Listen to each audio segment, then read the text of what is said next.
Good morning and welcome to this edition of H-Town Now. I'm Kat Booth. And I'm Austin McLeod. We've got a packed show for you today. That we do.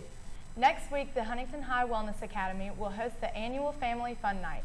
Here's Nick with the details. Several years, Family Fun Night has been a good way for the community to connect with what's going on here on the Hill. Family Fun Night is being done by the Wellness Academy. It was started several years ago when Mrs. Chapman and Mrs. Canfield had the class. And it's a night that everybody can come together, the community, the school, students, parents, grandparents, and just come up and have a fun night, watch and see what's going on with people and their organizations. There's events that we're going to have, like a cakewalk.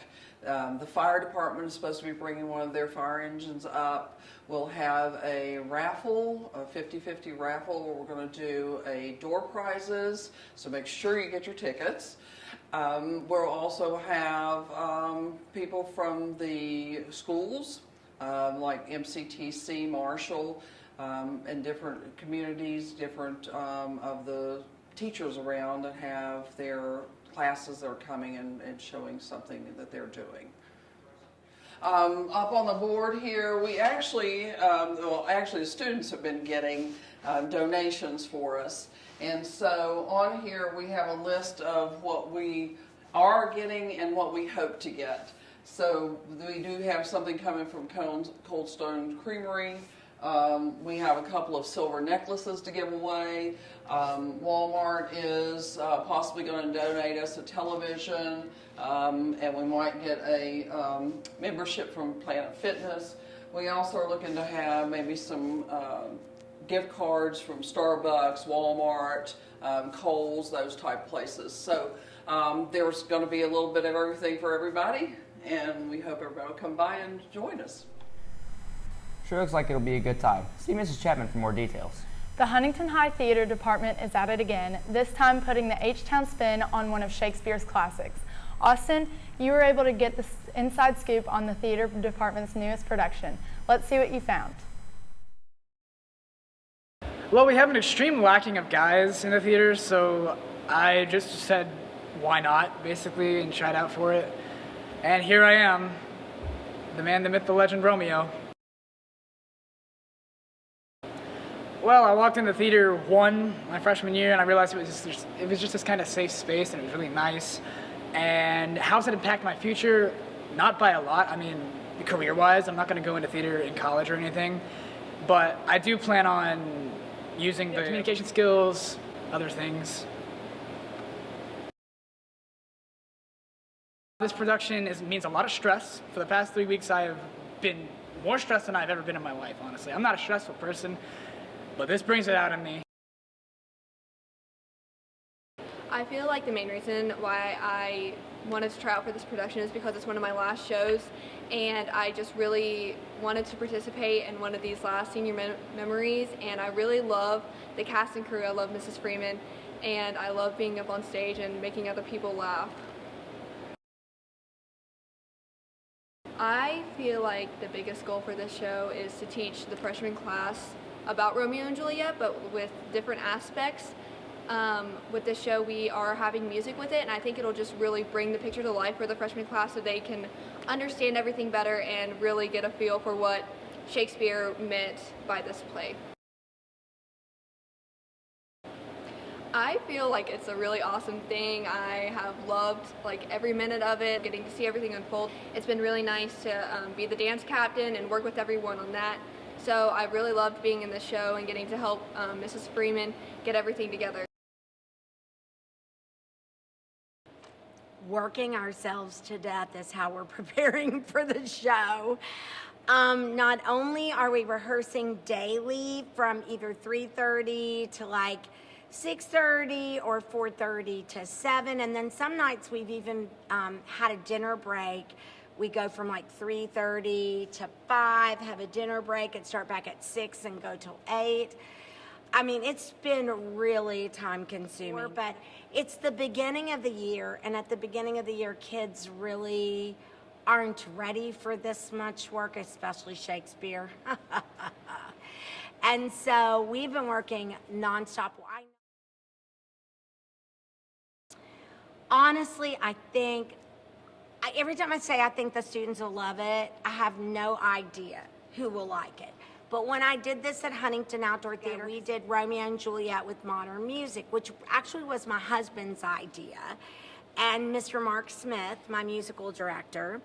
And they came up with the idea of putting 80s and 90s music into the show to help people to understand it even more. And of course, I love 80s music.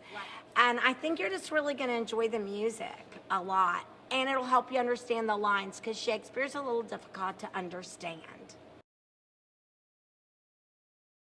Well, it's a classic piece. Doing it in high school is always a huge adventure.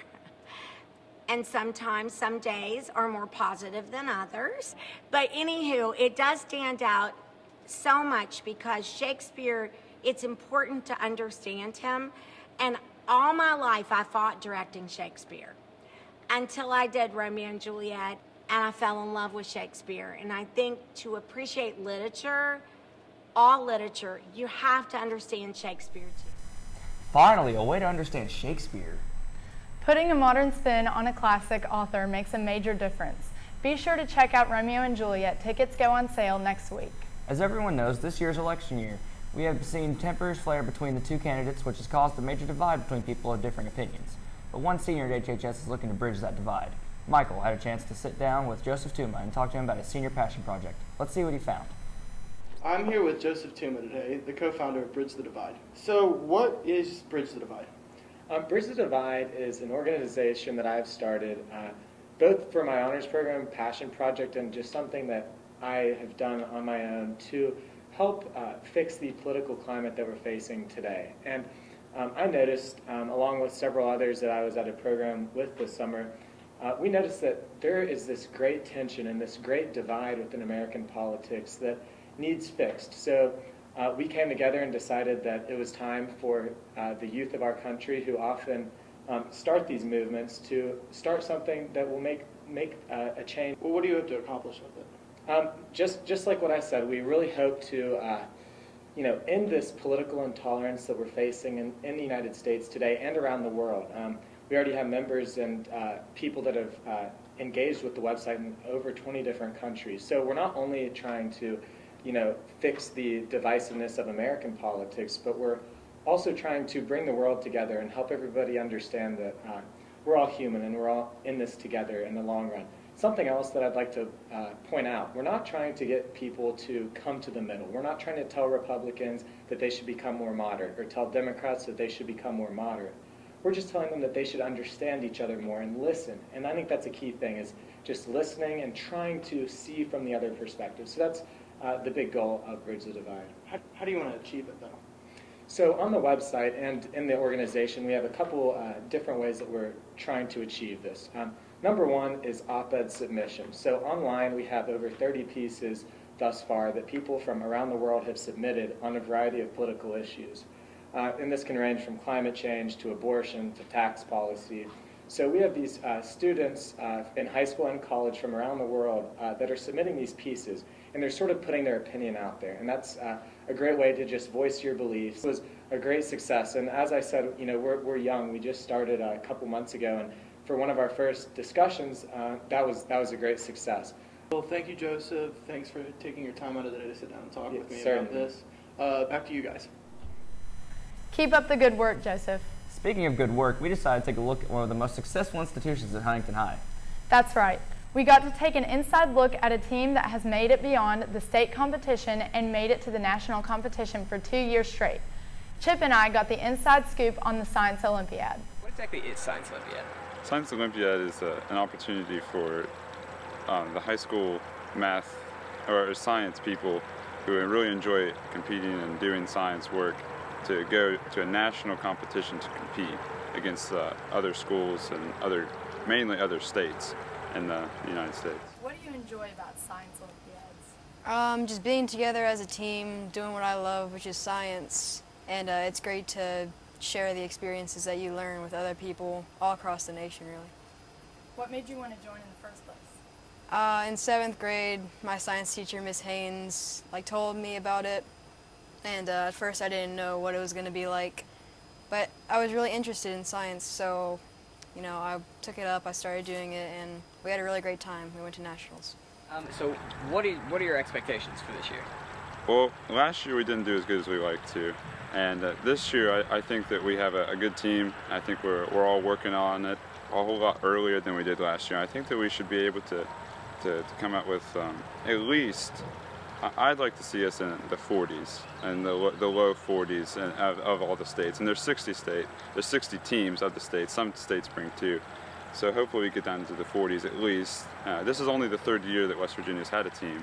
So we're hoping to start off a good science program in West Virginia. Okay. Well, I expect to learn about more specific things in science that I don't normally learn in class, like wind power. I'm in that category, and how to build a hovercraft. Why should someone join Science Olympiad? Well, I think that the Science Olympiad isn't for everyone, but I do think that people who have any interest in any particular branch of science, it could be the biology, chemistry, physics, but then even broken further down into biochemistry or the ideal gas laws of chemistry or anatomy or different things like forensics and all that has to go with that, with fossils and bone structure. All those things can be specific interest groups that we all have that we can all work on and compete with in the Science Olympiad, and it's just a lot of fun. It was one of my favorite weeks that I've done. Is got to know a lot of people in the school that I wouldn't have known before. I think it's a really good opportunity for anyone who likes science a little bit and likes people a lot. Because it's fun, because you can get scholarships out of it at the national tournament. You're going to learn a lot about science if you do it. You're going to learn about math. Math's important. Math makes the world go around. Why should people join Science Olympiad? Why wouldn't you join Science Olympiad? That's extremely impressive, guys. If you're wanting to join, meetings are after school in Mr. Straight's room. See Kobe Rowland, Danny Minahan, Alex Adams, Olivia Rogers, or Mr. Straight for more information. That's all we have time for this week. Thanks for watching, and go Highlanders!